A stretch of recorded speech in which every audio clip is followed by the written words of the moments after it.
Welcome to the deep dive. Glad to be here.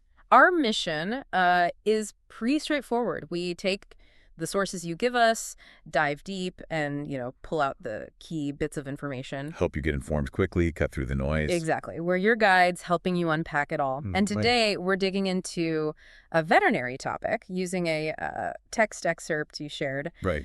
It's about canine and feline pheochromocytoma. Quite a name. It is. And it can be a really challenging disease in pets, sometimes surprisingly quiet. Okay, so a challenge. Let's unpack it.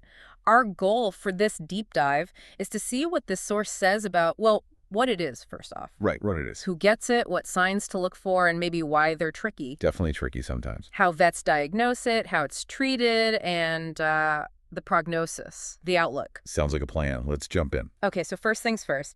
What is pheochromocytoma? Okay, so basically it's a tumor. The source says it comes from chromaffin cells. Chromaffin cells. Yeah, these are specific cells that come from the neural crest way back in development, mostly found in the adrenal medulla. The inner part of the adrenal gland, right, by the kidneys. Exactly. Or sometimes they can pop up in sympathetic ganglia, nerve clusters elsewhere. The source also connects them to epidermis, a broader group. Okay, a specific tumor type, usually adrenal. But how does it cause problems? Is it just the tumor growing? Well, that can be part of it, the physical mass, or if it spreads. But the source makes it clear the main way it causes clinical signs is by secreting too many catecholamines. Catecholamines, like adrenaline, fight or flight stuff. Precisely. Adrenaline, noradrenaline. And when the body's flooded with those, you get the classic effects. Hypertension, high blood pressure, and tachycardia, which is a really fast heart rate. Okay, that makes sense. But here's a really key point from the source. These signs aren't always constant. They can be there all the time, sure, but often they appear in bursts, episodes. The text calls it paroxysmal. Paroxysmal. Episodic. That sounds like it would make diagnosis, well, pretty difficult. It really does. Which body systems take the biggest hit from this hormone overload? Given what those hormones do, it mainly affects the cardiovascular system, neurologic, renal and kidneys, and respiratory systems. Pretty widespread. So let's talk about who gets this. Is it common? Fortunately, no. The source says it's uncommon in dogs and actually rare in cats. Uncommon in dogs, rare in cats. Okay. Any particular dog breeds? Yeah, it does mention some. Boxers, miniature poodles, and German Shepherd dogs seem to have a predilection. Huh. Boxers, poodles, GSDs. Interesting. What about age? Puppies, older dogs. Generally older pets. For dogs, the median age mentioned is 11 years, though the range is huge, like 1 to 16 years. Wow, 1 to 16. Yeah, and cats tend to be older too, so think middle-aged to senior pets. Okay. Let's get into the signs then. What might someone actually see? Right, so the signs really come back to those catecholamines causing high blood pressure or heart rhythm issues. And again, remember, they can be constant or they can, come and go. Paroxysmal. And I read something in the source about it sometimes starting very suddenly. Absolutely. Some pets might have vague signs for ages, maybe over a year, but it can also hit very suddenly. And sadly, it can even cause sudden death in some cases. Sudden death. Wow. That's serious. But is it always obvious? Or can it be hidden? This is maybe one of the most striking things in the source. It says a full 30% of cases show no signs at all. They're asymptomatic. 30% asymptomatic. Yeah. Only found incidentally, like during a postmortem exam, a necropsy. Wow. So nearly a third could be walking around with this undiagnosed. Okay, for the other 70%, the ones with signs, what might owners report? Odors often describe things that are, again, episodic or came on quickly. The list is pretty long and varied. Generalized weakness, lethargy, not eating, anorexia, vomiting, weight loss, Okay. panting, difficulty breathing, diarrhea, maybe whining or pacing, fluid in the beliocytes or swelling like edema. Lots of non-specific stuff there. Totally. Also increased thirst and urination, PUPD, shakes or shivers, even nosebleeds, epistaxis, or sometimes, oddly, not wanting to drink adipsia. That's a huge range. What about what the vet might find on exam? Does that narrow it down? Sometimes. Yeah. But frustratingly, the physical exam can be completely normal. Oh, great. Yeah. If there are findings, the vet might see lethargy, depression, fast or difficult breathing. Maybe the animal's thin, weak, has that edema or sites. You could find cardiac arrhythmias or a heart murmur, maybe crackles in the lungs called rales, pale gums, or sometimes really red ones. Maybe they could feel an abdominal mass. Dehydration, blindness sometimes, or abdominal pain. So again, a lot of possibilities, many overlapping with other diseases. We know the cause is that chromatin cell tumor. Given how vague the signs are, how do vets diagnose it? What do they rule out first? Good question. Because it looks like so many other things, you have to consider differential diagnoses. The Oh, source lists Cushing's disease, hyperadrenocorticism, right. hyperaldosteronism, essential hypertension, Yeah. especially in cats and kitty disease that causes secondary hypertension. Those are key ones to rule out. Okay. What about basic blood tests, urine tests? Do those help? They're part of the picture, definitely. CBC, biochem, urinalysis. But nothing you find there is going to scream pheochromocytoma on its own. No smoking gun. Not really. You might see stuff like maybe non-regenerative anemia, hemoconcentration, high white blood cells, maybe mildly high blood sugar or kidney values, Hmm. increased liver enzymes, low protein, low calcium protein in the urine.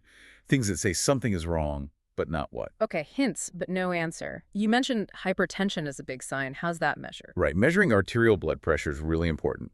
Systolic over 180 or diastolic over 95 millimilli Hg, that's hypertension.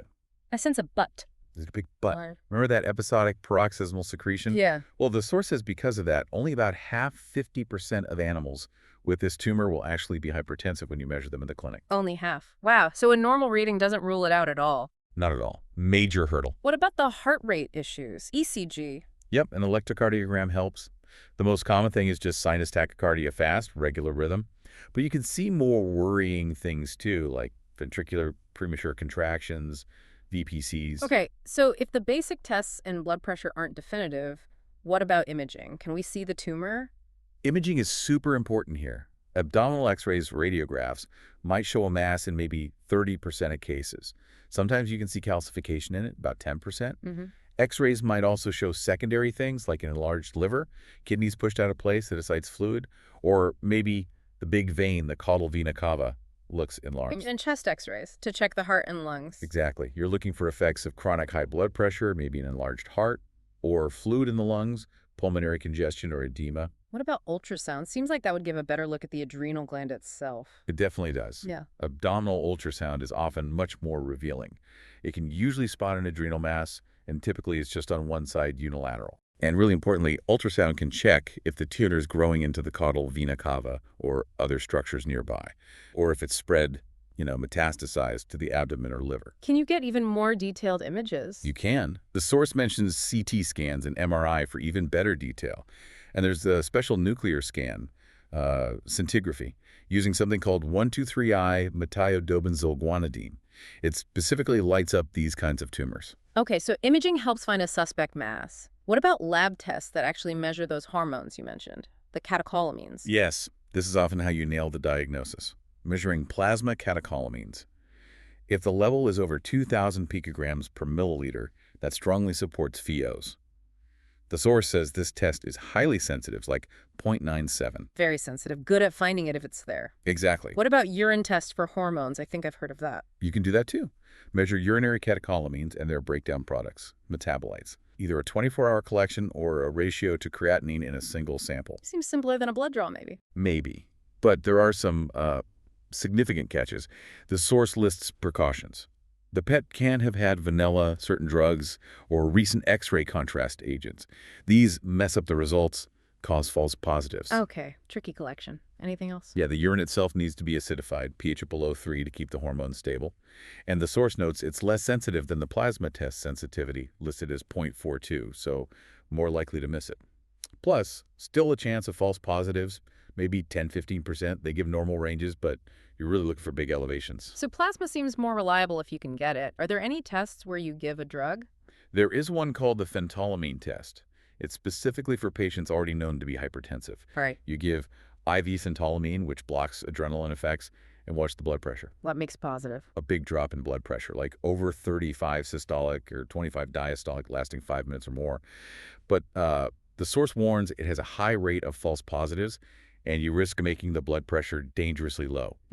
Risky. There are also provocative tests mentioned using histamine or glucagon, but they sound pretty dangerous, high risk of causing a hypertensive crisis, so likely not used much.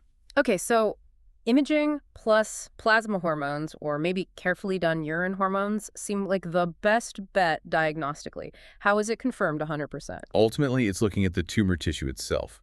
After surgery or maybe a biopsy, pathologists use special stains immunohistochemistry, looking for markers like chromogranin A or synaptophysin. Yeah. That confirms it's Pheo and not something else. Got it. So once you have the diagnosis, how do you treat it? The source is pretty clear. Surgery to remove the tumor is the treatment of choice, Cut it out. basically. Medical therapy is used, but mainly before surgery, to get the patient stable by managing those hormone effects. Okay, stabilization first. What should owners know about the likely outcome? The prognosis. This is really important, especially for setting expectations. There's a big difference between dogs and cats here. In dogs, even if the surgery goes well, the source mentions survival times up to maybe 3 years. It suggests the tumor in dogs is often malignant, cancerous. It might come back or spread. So guarded for dogs, what about cats? Much better news for cats, usually. The source says removal is often curative in cats. Their tumors are more likely to be benign. Curative in cats, guarded in dogs. That's a massive difference. Huge. Really important for owners to understand. Definitely. Let's talk surgery then. What's the critical prep work? Pre-op care is absolutely vital. This is key, because handling the tumor during surgery can trigger a massive, potentially lethal catecholamine surge. Right, that hypertension crisis. Exactly. So patients must get alpha-adrenergic blockade beforehand, usually with a drug called phenoxybenzamine, Okay. given orally, typically for 1 to 2 weeks before surgery, lets the blood pressure stabilize. If they also have significant tachycardia, a fast heart rate, a beta blocker like atenolol might be added, but, and this is critical, only after the alpha blockade is working. Got it. Alpha first, then maybe beta. What are the big risks during or right after the surgery itself? Well, stemming from those hormones or the surgery, dangerous spikes in blood pressure, severe tachycardia, other heart arrhythmias, and then potentially the opposite, low blood volume or low blood pressure once the tumor and its hormone source are gone. Makes sense. How about anesthesia? Any special drugs to use or avoid? Yeah, it's delicate. Preferred induction agents mentioned are narcotics or propofol, isoflurane gas for maintenance, but some drugs should be avoided because they might trigger catecholamine release, things like morphine, meperidine, xylazine, ketamine. Any really big don'ts with anesthesia? Yes, one huge one. Using a non-selective beta blocker, like propranolol, before you have that alpha blockade established, that can be fatal. Why is that? Because you block the beta effects, like vasodilation, but leave the alpha effects, vasoconstriction, unopposed from all those catecholamines. Blood pressure goes sky high.